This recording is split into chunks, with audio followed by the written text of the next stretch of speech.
Here are the top stories on the hour. Al-Shabaab suicide bomber killed 20 soldiers in Somalia. North Korea launches ballistic missile in Jeju Island. OpenAI CEO launches WorldCoin crypto project.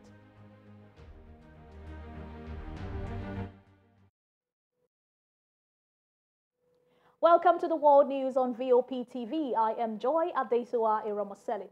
Breaking news from Nigeria has it that the Federal High Court sitting in Lagos has granted bail to the suspended Central Bank of Nigeria Governor Godwin Emefiele in his alleged gun possession trial. Justice Nicholas Owebo released Emefiele on a 20 million naira bail bond with one surety in the like sum. The judge made the order following the banker's not guilty to a two-court charge filed against him by the Federal Ministry of Justice.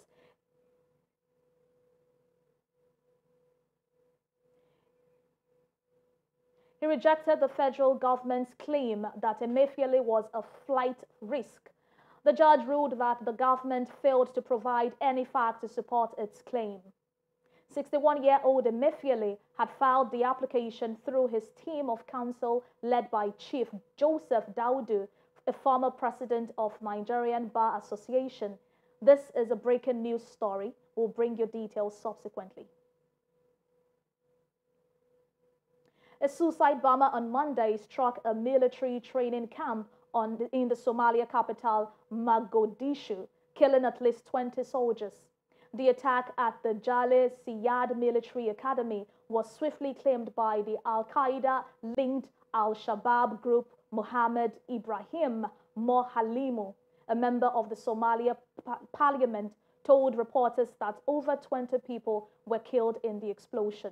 Another legislator who asked not to be named stated that the toll stood at 27, with nearly 60 others wounded.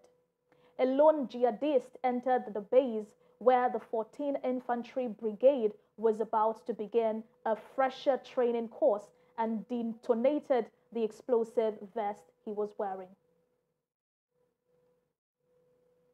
North Korea has launched 2 ballistic missiles into the East Sea late on Monday after a U.S. nuclear-powered submarine took harbor in a South Korean naval base amid growing tensions on the peninsula. South Korea's Joint Chiefs of the Staff confirmed the launches in a text message to reporters, stating the first launch of a short-range ballistic missile was detected at 11:55 p.m. on Monday, followed by a second launch at 12 a.m. on Tuesday. Both missiles landed in the East Sea after each flew about 250 miles. Japan's Ministry of Defense also confirmed the launches in a statement that disclosed both missiles reached a maximum altitude of about 60 miles before splashing down into the ocean outside the Tokyo's exclusive economic zone. Now, Russia launched a new wave of drone strikes on Kyiv earlier today as Ukrainian authorities accuse Russia of using cluster munitions in an attack on civilians that has killed 2 people, including 1 child. Skiv Popko, the head of Kyiv's city military administration, stated that all of the drones launched by the Russian forces overnight in the 6th attack on Ukraine's capital this month were shot down by the city's air defense. He further noted that the alarm lasted for 3 hours. Popko stated that the enemy used Iranian Shahed drones, adding that the attack caused no casualties or damage. Meanwhile, the UN nuclear watchdog disclosed in a statement that experts from the International Atomic Energy Agency found anti-personnel mines planted on the periphery of the territory of the Zaporizhzhia nuclear power plant, which is under Russian military occupation. The statement disclosed that the IAEA team saw some mines located in a buffer zone between the site's internal and external perimeters barrier, adding that the presence of the mines was inconsistent with the IAEA safety standards and nuclear security guardians. The plant, Europe's The plant, Europe's largest, was occupied by Russia shortly after the start of its invasion of Ukraine. However, Kyiv has accused Russia of planning an incident at the plant. A junta raid on Tuesday forced nearly 5,000 residents from 10 villages in Sagayin region to flee.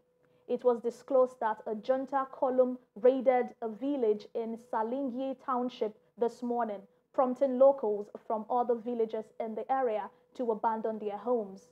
Locals stated the junta had been carrying out systematic raids on villages almost every day since July 21st. Residents stated that they are also scared to return home because they feared junta gunboats will come up in the river firing heavy artillery. According to the United Nations Office for the Coordination of Humanitarian Affairs, nearly 800,000 Sagain region residents have been forced to flee their homes due to the conflict since the junta staged a February 2021 coup. Still, the U.S. Treasury has imposed sanctions on Mali's defense minister and 2 other officials for allegedly helping the Russian mercenary group Wagner expand their activities in the country. The U.S. Treasury stated on Monday the following individuals have been added to its SDN list: Sadio Kamara, Mali's Minister of Defense; Alobu Diarra, Mali's Chief of Staff of the Air Force; and Adama Bagayoko, Mali's Air Force Deputy Chief. The Treasury stated that Kamara made several trips to Russia in 2021 to solidify an agreement between the Wagner Group and the Malian transition government to deploy the mercenary force. Diarra is working with Kamara to form and execute the plan that ultimately brought the Wagner Group into Mali, and of collaborating with the Wagner Group's head in the country, who is also under U.S. sanctions.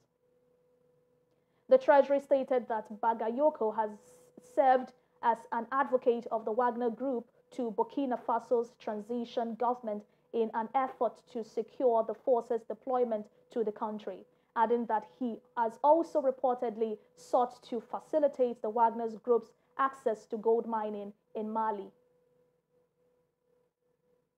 Twitter owner Elon Musk stated on Monday that tweets are expected to be called X's, becoming one of the latest changes to happen to the social media platform. Musk responded to a tweet from a user that tweets will be called X's. Musk's response came after he announced the rebranding of the social platform on Sunday, changing his profile avatar to an X logo and posting promotional content of the new logo from its well-known bird outline. The X logo also began to appear on the desktop version of the platform, though the soon-to-be outgoing bird logo remains on the platform's mobile version. Twitter CEO Linda Yaccarino stated in a series of tweets that the new logo represents the future state of unlimited interactivity centered in audio, video, messaging, payment, banking, creating a global market space for ideas, goods and services, and opportunities. Meanwhile, United States First Lady Jill Biden is in Paris on Tuesday to attend a flag-raised ceremony at UNESCO, marking the United States' official re-entry into the United Nations Educational, Scientific, and Cultural Organization after a 5-year hiatus. Biden will also make remarks about the importance of American leadership in preserving cultural heritage and empowering education and science across the globe. The U.S. has announced its intention to rejoin UNESCO in June, and the organization's 193 member states earlier this month voted to approve the U.S. re-entry. Tuesday's ceremony, which will also feature a speech by UNESCO's Director General Audrey Azoulay, will formally signify the U.S. becoming the 194th member of the body. The U.S. decision to return to the Paris-based UNESCO was based mainly on concerns that China has filed a leadership gap since the U.S. withdrew during the Trump administration. Nigeria's government has raised more than $500 million to transform food production in Africa's most populous nation. Vice President Kashim Shettima disclosed in a statement on Tuesday that the funds come from sources including multilateral development banks and international financial institutions. He stated further that the money will be used for innovation, finance for food system transformation, development in Nigeria agro value chain, and special agro-industrial processing zone programs. Finally, on the world news, OpenAI chief executive Sam Altman, along with two co-founders on Monday, launched the WorldCoin crypto project, saying they aim to grant users a verified digital identity and access to a financial network. A statement on WorldCoin's website disclosed that the WorldCoin Foundation today announced that WorldCoin, a project co-founded by Sam Altman, Alex Biania, and Max Novenstein, is now live. WorldCoin disclosed that WorldCoin provides users with a private digital identity, a World ID, after they register in person, where the orb imaging device scans their eye's unique iris pattern to verify they are a real and unique person. The founders stated that verified private digital identities will be crucial to distinguish humans from AI online. That's it on the world news on VOP TV. We would like you to subscribe and engage us on YouTube. It's Voice of the People TV, and on other social media channels at VOP TV Live. I'm Joy Adesua Iramasele. VOP Business comes up shortly.